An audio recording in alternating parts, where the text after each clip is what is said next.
ایک آدمی کے 3 باپ ہوا کرتے ہیں. ایک باپ وہ ہے جو نسبی ہوتا ہے, دوسرا باپ وہ ہے جو اپنی لڑکی دے کر دوسرے کو بیٹا بناتا ہے, اور تیسرا باپ ہوتا ہے جو بچے کی تربیت کرتا ہے. تو صلحاء کرام, دانشوروں نے, فقہاء کرام نے یہ فیصلہ اخذ کیا ہے کہ ان 3 میں سے سب سے زیادہ جو اہمیت کا حائل ہے وہ استاد ہوتا ہے. چونکہ استاد کی مثال ایسے ہے, جیسے شیخ سعدی نے کہا ہے کہ شیخ مکتب ہے ایک عمارت گھر جس کی صنعت ہے روح انسانی. استاد جو ہے یہ ایک بچے کی روحانی تربیت کرتا ہے. بچہ انسان جب پیدا ہوتا ہے تو وہ بالکل کورا ہوتا ہے. تو احادیث میں تھوڑا سا ریفرنس میں دوں گا. جب انسان دنیا میں آتا ہے تو وہ انسان ہوتا ہے, وہ کسی مذہبی جمیلوں میں بندھا ہوا نہیں ہوتا ہے. اسے بعد میں ماحول بناتا ہے.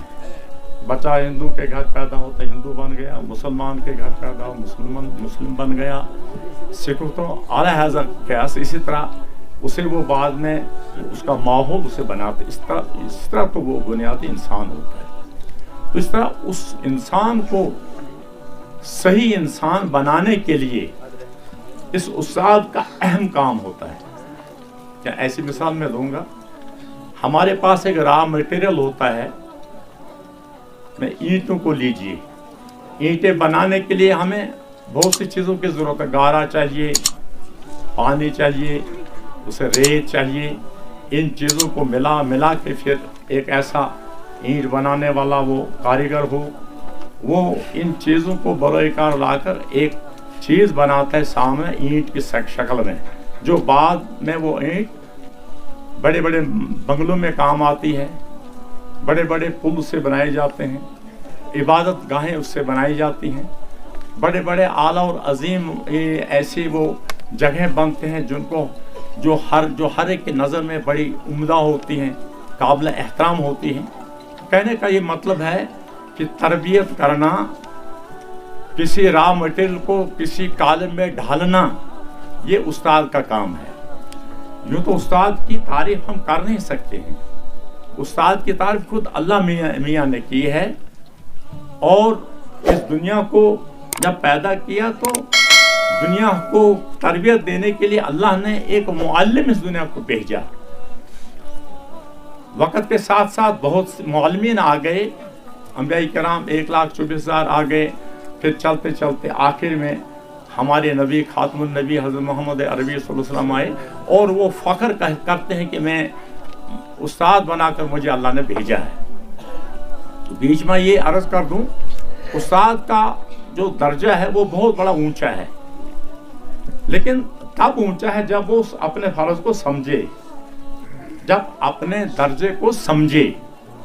اور استاد کی غلطی جو ہے یہ باقی جو لوگ ہیں, باقی جو پیشہ وارانہ جو لوگ ہیں, ان کی غلطیوں سے زیادہ یہ اثر کرتی ہے. ایک مثال دوں گا. اگر ایک ڈاکٹر صاحب ہے, اگر وہ غلطی کرتا ہے اپنے پیشے میں, اتنا ہوگا کہ ایک بیمار کا غلط علاج کرے گا, اسے بہت پیسہ لگے گا, وقت لگے گا علاج کے لیے. اگر وہ نہ ہو تو ایک فرد مر جائے گا. اگر اسی طرح ایک انجینئر صاحب ہے, اگر وہ غلطی کرتا ہے, اتنا ہوگا کہ روڈ بن رہی ہے یا ڈنگا بن رہا ہے, وہ نکل جائے گا اور بن جائے گا. ٹھیک ہے نا. ایک جج صاحب غلطی کرتا ہے, فائل میں وہ غلط فیصلہ دیتا ہے, کسی آدمی کی جان وہ لے لیتا ہے, وہ حکم کرتا ہے اس کو کر دو, اس نے یہ جرم کیا ہے, اس کے پاداش میں اس کی جان لے لو. وہ اس کی فائل میں چھپ جاتی ہے. لیکن اساتذہ کرام جو ہے, اس کی غلطی جو ہے یہ ایک تادیر انسان میں رہتی, انسان کی شخصیت میں رہتی ہے.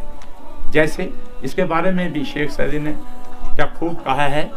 وہ فرماتے ہیں, خشت اول چون نہد میں مار کاج تا سریا میں رو دیوار کاج. اگر ایک عمارت ہم بنائیں گے اس عمارت کی بنیادیں اگر ٹیڑھی ہو تو اس کو کتنے بھی منظر ہم بنائیں وہ عمارت ٹیڑھی ہوگی. تو یہاں پر پھر بھی اس استاد کی شخصیت جو ہے یہ واضح ہوتی ہے.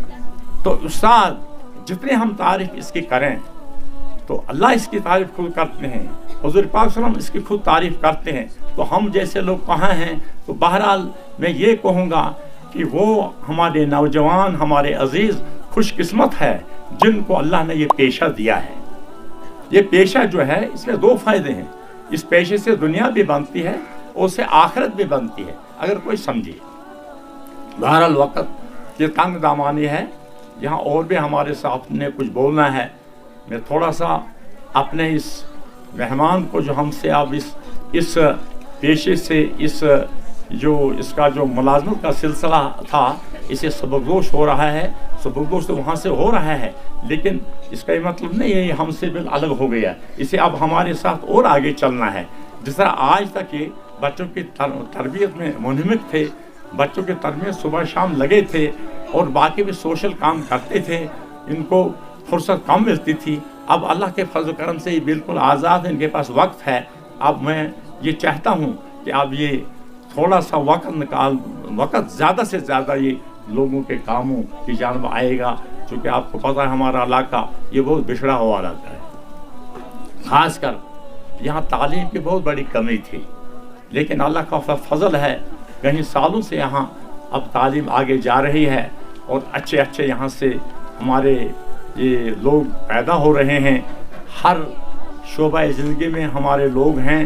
اب یہ علاقہ ترقی کی طرف جا رہا ہے, لیکن پھر بھی ہم نے بہت کچھ کرنا ہے. تو اس سلسلے میں طارق صاحب کی خدمات کی ہمیں بہت ضرورت ہے. جہاں تک ان کی شخصیت کا تعلق ہے میں فخر سے کہوں گا, میرا سر اونچا ہوتا ہے اس لیے کہ یہ میری شاگرد ہیں اور میں اللہ کے سامنے یہ سر وجود ہو کر یہ شکریہ بجا لاتا ہوں, اے مولا یہ تیرا کرم ہے کہ تو نے مجھے ایسے شاگرد بخشے. شاید میری شخصیت کا بھی تھوڑا سا کچھ اثر ہوگا, میں تو دعویٰ سے نہیں کر سکوں گا چونکہ میرے اندر اتنی صلاحیت نہیں تھی. میں بالکل ہی کمزور اور ضعیف آدمی تھا اور ہوں. میں نے بھی اس ڈپارٹمنٹ میں کام کیا اور آج پچھتاتا ہوں کہ میں نے مجھ پر جو فرائض عائد تھے, جو میں نے کام کرنے تھے, جو ذمہ داریاں اللہ نے مجھ پر ڈالی تھی, ان ذمہ داریوں کو میں اچھی طرح سے پورا نہیں کر سکا. تاہم تھوڑا سا روپے میں 4 آنے مجھے احساس تھا اور اس کا صلہ اللہ تعالیٰ مجھے یہاں دنیا ہی میں دے رہا ہے.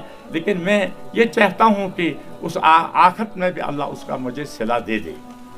تو لہٰذا مجھے فخر ہے کہ میرے شاگرد ایسے ہیں. اگر ان کی قابلیت کا مقابلہ کریں تو میں سمجھتا ہوں مجھ سے آگے 100 قدم یہ ہیں. آپ ان کی تقریر کو دیکھیے, آپ ان کی تحریر کو دیکھیے, آپ کے خیالات کو آپ دیکھیے اور پھر ان کے تدبر کو دیکھیے, ان کے کیا کہتے ہیں فراست کو دیکھیے اور پھر ان کا جو ذہنی مطالعہ ہے اس کی گہرائیوں کو آپ دیکھیے. میں وثوق سے کہوں گا اس میری وادی نیل میں مذہبی اسکالر ہمارے طارق صاحب کے برابر کوئی ہے. یہ بیجا تعریف نہیں ہے, یہ مبالغہ آمیز نہیں ہے, بلکہ یہ حقیقت ہے. یہ ایسی حقیقت ہے جیسے آپ کو میرے سر پر سورج چمک رہا ہے, کوئی اس کو جھٹلا نہیں سکتا ہے. اللہ تعالیٰ ان کے عمروں کو برکت کرے اور اس کی صلاحیت کو اللہ تعالیٰ زیادہ سے زیادہ لوگوں کے لیے, عوام الناس کے لیے فائدہ کا یہ باعث بنے. تو میں زیادہ کچھ کہے بغیر اپنے مہمانوں کا بالخصوص